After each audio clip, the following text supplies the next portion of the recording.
Now, let's look at Nigeria being an investment destination for the oil and gas industry. You just talked about the Bonga, Shell Bonga deal and all of that. Despite all the odds, it seems like something very good is happening in that sector. And it seems like that investment that we used to talk about before now, drying up in some cases, seems to be coming back. What more are you expecting from government to attract more of that investment into the sector? And the PIA, the implementation of the PIA is also something that we need to talk about. What do you think?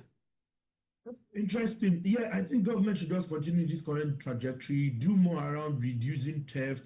There have been a lot of talk and investment by the Upstream Commission on metering. We want to be sure how much is produced, how much is exported. Those are important, and reduce theft, right? So other than those, those incentives, fiscal incentives, it's not sufficient to have those incentives in the books. You want to be sure that in reality, it's not impossible or nearly impossible to get them in reality, right? Because the number of incentives people will speak about, but when it comes to getting them, it's almost impossible to get them. So government must ensure that in reality, people can get these incentives, and also shorten the period for regulatory approvals. And I think there's a lot of work being done by the Upstream Commission, for example, to get experts to conduct the due diligence, and they are giving very short timelines.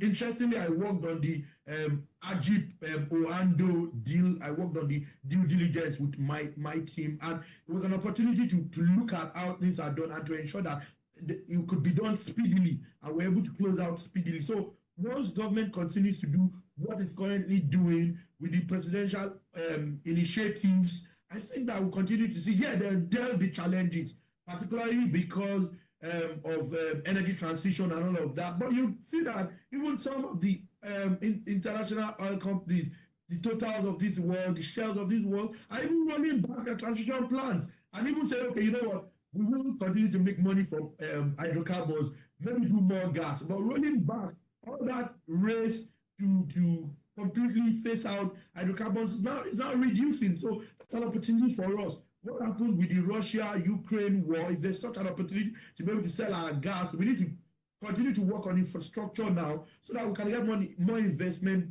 across the value chain, upstream, midstream, downstream. Those incentives on midstream and downstream too should come to play. Issues around pricing, there's still some controversy in my view. There is more than one interpretation to certain provisions in the PIA around midstream, downstream gas pricing and all of that. I think that those need to be well ironed out, proper regulations, so that there's clarity. Because investors want clarity, want certainty. They don't even mind at times a bad regime. They'll get smart lawyers, smart finance people to structure those deals, but they would rather there's certainty than have good laws that keep changing, right? So I think that's what government needs to do. Government needs to continue to push the narrative and also publicity, getting the information out there, celebrating the country, right? Celebrating our wins, making a lot of noise around those wins is something I think this government does need to do a bit more too.